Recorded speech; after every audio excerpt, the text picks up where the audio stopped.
From downtown Milwaukee, welcome to Money Talk with Bob Landis. Each week, professional advisors from Landis & Company Investments discuss the latest financial developments, offering timely insight and long-term perspective.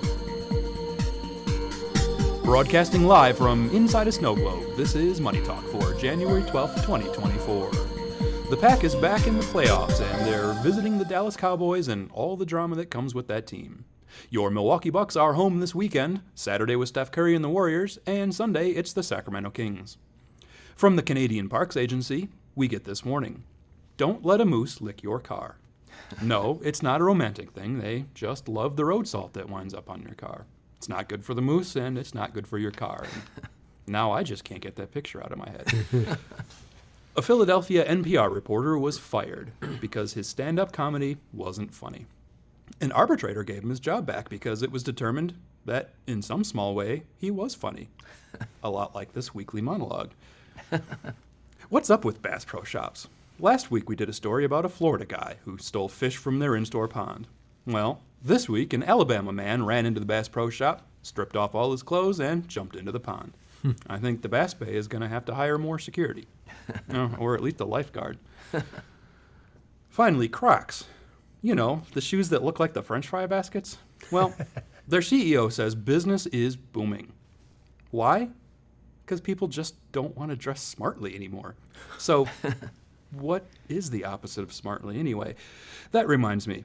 2 U.S. senators have worn Crocs on the Senate floor. On the podcast today, we have Art Rothschild, Joel Dresang, and fresh in from shoveling a path to the studio, here's Kyle Tetting. And of course, on the investment front for Crocs, they seem to be coming out with every kind of potential attachment you could think of. Relevant for today, you can buy snowplow attachments for the front of your Crocs so that as you walk, you move the snow off your driveway. So if our listeners are looking for a way to get that snow cleared, that may be a way. Overall, an okay week for the markets. The NASDAQ up 3.1%, closing at 14,973 at the bell. The S&P 500 up 87 points. That's 1.8% this week, closing at 4784. And the Dow Jones Industrial Average up 0.3% on the week, 127 points to close at 37,593 for the year. The NASDAQ down 0.3, the Dow Jones down 0.3, and the S&P able to scratch out now a positive year so far, up 0.3%. Art, maybe a pretty good place to start. It felt like, at least to start the year, maybe the last couple of days of last year, there was some selling going on just to kind of position some of the profits back towards other areas of the market. And all of a sudden, really the last 5 or 6 trading days now, we've seen some stability. I think reminding investors that, day-to-day anything can happen, but there really is a lot of positive out there that's kind of creating some support for stocks. Yeah, we get together every week and we talk about what just happened, but what's more important is putting it in context. And the last time I was on the show, we were talking about Santa Claus rallies. Well, it didn't happen this time. So the stock market did not go up those last, 5 trading days of the year and first 2 trading days of this year. They went up some of the days, down some of the days. And we started the year off poorly, as you indicated, the first week. It didn't feel real good. This week, hey, we got some back. But again, it didn't feel like much happened. But as you suggest, we're back to either break even or just making or losing a little bit, specifically with the S&P up a little bit. So I feel better. And the good news is there aren't any major drivers, causing stocks to go up or down. It's very much, hey, we're just getting started. Nobody knows what's going to happen. And we're waiting for earnings season and to hear from these companies as they release their earnings, see how close they come to the analyst estimates, which are, very low anyway. But it's more what they're going to say about what's going to happen, which I think is going to influence investor sentiment, going forward in the near future. Yeah, earnings season kicks off in earnest today, Friday, and, the banks, one of the early reporters, critical to our economy because they have so much insight into consumption, so much insight into what lending is taking place and how their customers feel about the economy more broadly. And so it's a nice place to kind of start earnings season because I do think it speaks to the bigger picture. What will also be interesting to me this earnings season is what kind of comments we get on inflation, especially from the producers, the consumer goods companies, if you're Campbell Soup, what you have to say about inflation and your input costs and how you view pricing, I think are pretty important to where we see things going forward. And of course, Joel, we had data this week on both consumer and producer prices, which, I think point to more of what we've been talking about, even if the number itself looks a little different month to month. Yeah, Kyle, month to month, it didn't look all that great, but the longer picture, I saw the chief economist for J.P. Morgan Investments call it remarkable how much inflation has come down from where it peaked recently, a 40-year high back in mid-2022. The Consumer Price Index came out this week. That's the broadest measure that we have of inflation. And the Bureau of Labor Statistics said that compared to a year ago that it's 3.4%, and that's up a little bit from where it was in November. But compare that 3.4% to a year ago, it was 6.5%. And back in mid-2022, it was at 9.1%.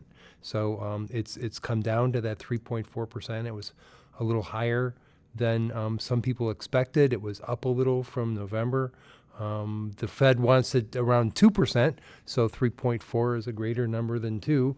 Also, I looked at the average since 1947, and it's 3.3%, so it's right about the historical average. And, Joel, there are so many misunderstandings about this information. I think often we hear, well, yeah, the number's 3.4 or 3.9 if you only look at certain pieces of the basket. What I care about is, are we comparing the same thing? Every time we talk about it, let's use the same number. But then more importantly, understanding what inflation actually is. We're talking about a rate of change, right? And the rate of change of prices. And so to say that, prices are going up faster and faster, that's not true. In fact, the rate of change has been coming down. And I think as we look ahead, the Fed's 2% target, while it's in view, there's a ways to go here. And so I think it's so critical for investors to understand it doesn't just get back to 2% tomorrow. It doesn't just all of a sudden feel good because prices aren't coming back down in most areas. I'm sure oil and gas, it's quite volatile. A dozen eggs, a gallon of milk, those things are pretty volatile when you look every time you go to the store. But that 2% inflation number doesn't mean that suddenly prices go back down. It just means they're not going up as fast as they were. And Kyle, that whole misunderstanding of inflation, and we've talked about this before with some of the consumer sentiment numbers, how just popularly people think that inflation is real high right now, and that it's sort of a doom scenario. And as I said, I mean, those numbers are showing that the rate of inflation is coming down. I'd mentioned to you and Art earlier that I got an email this week from an insurance agent explaining the higher premiums by saying that it's because of the rapidly increasing inflation rate. And I actually wrote a nice little respectful note back saying, that inflation rate is not actually rapidly increasing. It's actually coming down, and inflation is up, but it's always up. Almost always. Right. Prices are higher today than they were yesterday. So I had a question about the effect of that, of especially for investors, of that sense out there that prices are rising too fast, and that's getting in the way of things. So there are two aspects of this that are important, and you've just hit on both of those. One is, what is the consumer's reaction to the expectation of higher prices? And that's why the Fed has been so intent upon bringing it down. If consumers expect prices to go up too much, they're either going to buy too much now or refrain from buying something later. And that can distort, that can reduce spending, and that negatively impacts the economy. And that's why the market reacts negatively to it. But the other thing is the market's reaction to these numbers. We're like, every week we're talking about inflation. I'm tired of it. We have to do it. It's important. But the good news is, Kyle, as you just suggested, we're on the right path. It's pretty clear to me. The Fed's not going to, claim victory because they're still in the war on inflation, and they don't want companies to just continue to push prices higher, which will create this expectation among consumers that, things are bad out there. Maybe we shouldn't spend. Maybe we can't afford to spend. So the market's reaction is fascinating to me. So here we have an increased amount of inflation versus what was expected. And the direction being higher, if this would have happened 6 months or a year ago, the market would have been clobbered. Or there would have been concerns that the Fed is going to have to raise interest rates. Like, it's a yawn this week, which means, again, suggests to me we're closer to the end of this having to talk about inflation. And the American consumer specifically spending, they're still spending like drunken sailors, but they're constantly shifting what they're spending money on. And that's why there's a distortion. We're always talking about, the price of this are going up or that's going up.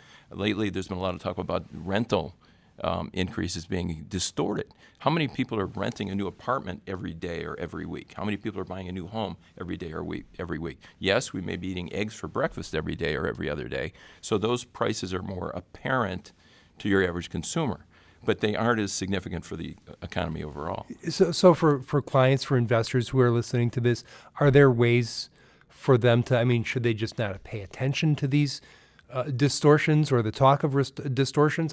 Because some of that is in the weeds economic stuff. Well, I think investors need to remember that the businesses they're buying are price takers, right? They're looking at the market and saying, what will the market bear?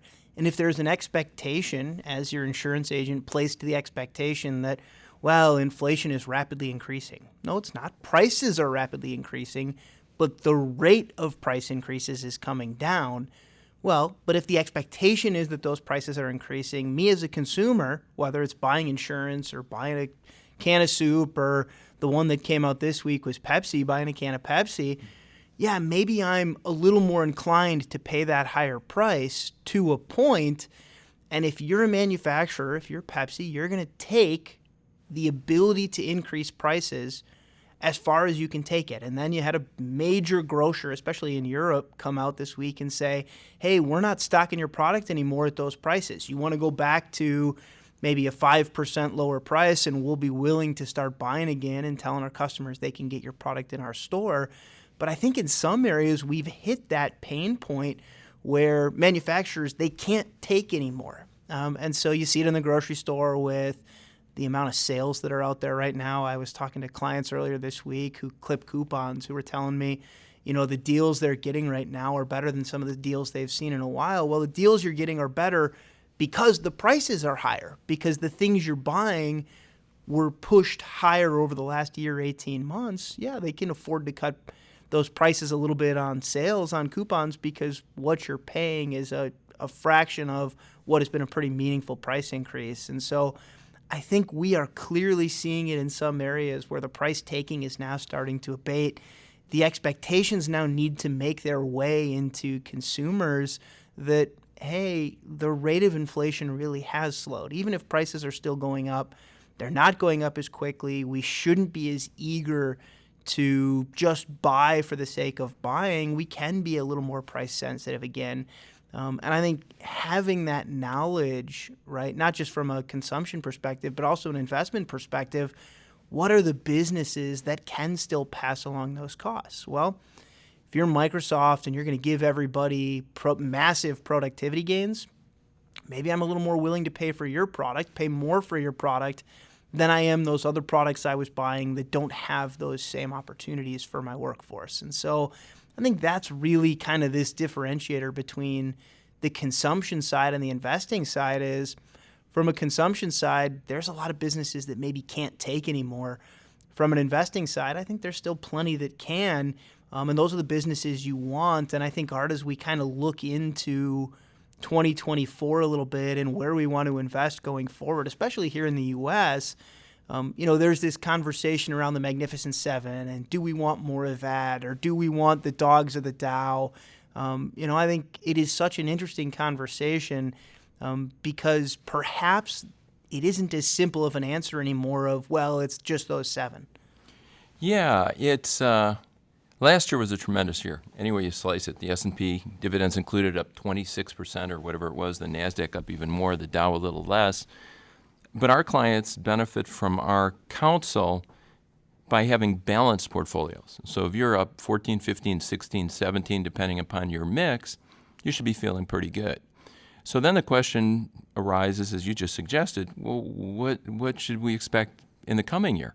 And between buying the dogs of the Dow, for example, the 10 highest dividend-paying stocks and resetting it, every year,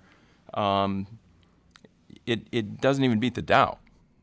So I wouldn't buy the dogs of the Dow, but that's something that's being talked about this time of year, as it is every year. The Magnificent Seven, these are tremendous tech companies, but is every one of them going to be doing well?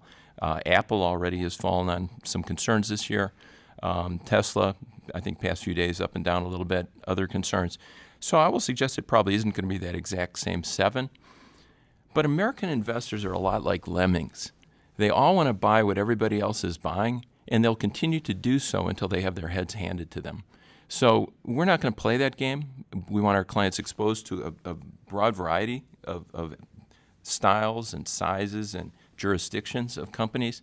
So I'm not really too concerned about what's going to be in play this year, because I'm pretty confident that our clients are going to be exposed to those things, whatever they might be, going forward. And I'd rather not just focus on those 7 or those 10, so to speak. And I think it's why it's so important that we track the earnings progress right now the way we're tracking it, because ultimately this comes down to, can I buy good companies at a fair price? I'm willing to pay up for great companies. I'm willing to pay up for companies with a lot of growth potential. I don't just want to buy cheap companies, because for most of them, there's a reason they're cheap. There's something about them, high debt levels, lack of growth potential, that overall the market just thinks, hey, this isn't a place we want to be. But there is some middle ground out there right now for companies that I think are pretty reasonably priced, at least relative to the broader market, and certainly relative to what you can get with safe alternatives like cash and bonds, but that are good enough businesses with strong enough growth potential. And so I think that's the key really for me right now is, to your point, it's not some catch-all phrase that's going to drive our investment decisions. It's not Magnificent Seven or Dogs of the Dow or whatever the headline's going to be over the next few weeks. It really is, all right, we want portfolio managers managing our mutual funds that are looking at, why do we own the businesses we own? And not just why did we buy them 5 years ago, but why is this still the right business at the right price for us? And so I think more than anything, active management is going to prove to be a big part of the story this year. And yeah, it's partly a return story, but for me, it's actually more about risk and how we manage risk coming through 2024 after a 2023 that was so driven by just risk exposure broadly. If you took risk, you made money last year. I think this year is going to be a little bit different in that you need to take the right risks now. And so that's, I think, the majority of our focus. A great example there, Art, to me, is that there's a lot of opportunity in cheaper stocks overseas, a lot of places around the world where you go, all right, this has been beat up for a while, and perhaps, now's the time to dive in. And we're seeing some signs, out of Germany, Europe more broadly, that maybe there's a slowing there. And I guess, the question for investors is, how does that impact, what we look at in terms of the global piece of our portfolio? Yeah, I think most investors are underweight overseas at the present time. And you can see it in the numbers. I mean, you've made more money by being more domestic. That may continue to be the case for a while. There's some significant problems globally. You look at, as we mentioned, Germany is reporting lower manufacturing gains than were anticipated. I think they're in a recession over there still. Europe overall, and that's the driver of growth in Europe, and that's a problem. And I think one of the reasons for that, of course, is China. So we've been having kind of an off-again relationship these days with China. We're trying to have more production in other places. Well, it's those rich Chinese people who are buying a lot of these luxury goods like BMWs or Mercedes, from Germany. And if they're not producing, if they're not buying as many, there's not going to be so much production. So generally speaking, we believe in diversifying overseas. I think if those profits come in better, grow quicker, and as the dollar weakens vis-a-vis these overseas currencies, we could see some gains in those foreign positions that we've been very patient with. But it is frustrating, for investors sometimes to hold those things. But I think you're right. I think over time, we're going to benefit from global diversification over long periods of time, especially when you look at how well the U.S. has done relative to these, overseas companies and countries. But we're all going to rise or fall together. And there are a lot of problems we have to overcome, before we see an interest, I think, in those and the overseas companies. The right companies at the right price, right? I Right, mean, that's right. still the key, is that I care that Germany is slowing. I care that Europe more broadly has issues. I care that China's probably in the midst of a pretty meaningful economic collapse. And yet, there are some great businesses out there that you want to hold through that because they are long-term drivers of what the future economy looks like, and that's going to be profitable for them and profitable for their investors. Of course, I think the other conversation that kind of bubbled up to the surface again this week about where we head is this conversation on Bitcoin. We had an early kind of leak from the SEC that perhaps they were going to approve an exchange-traded fund based on Bitcoin, and then, as it turns out, they did. And so I think, Art, there's a lot of investors looking at that and going, all right, is this a new asset class? Is this an expansion of an existing asset class that we need in our portfolio? And now you've got some of the big players coming out and saying, maybe we want to hold on or hold off a bit, perhaps. Yeah, whether or not it's something that's appropriate, the SEC pretty much caved in. People are buying it. It's sort of like cigarettes. You know, if they're going to kill you, they're still letting you sell them. They may cut back on menthol, et cetera, et cetera. Bitcoin, to me, is something that's just a tool for people to speculate with. And reinforcing that, since the SEC has now approved it and these are now going to be sold, Vanguard, which is a great marketing company and who really pioneered the concept of indexed investing, just cheaply buying everything. And it kind of works for part of portfolios. That's not what we embrace. We prefer managed investing, but the indexes have done well, and to be able to get them cheaply, credit to Vanguard. But they're shying away from the Bitcoin thing. They're saying not on our platforms because we want our customers, we want our consumers, those people who trust us with their money, to build, balanced portfolios, pretty much the way we talk about it.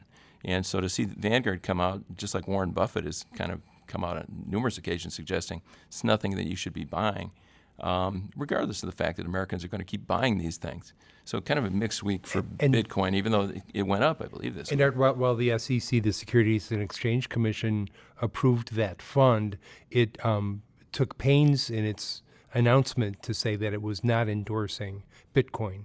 Right. And if you go to the SEC.gov site, the statement from Chair Gary Gensler says, in part, Bitcoin is primarily a speculative, volatile asset that's also used for illicit activity, including Wonderful. ransomware, money laundering, sanction evasion, and terrorist financing.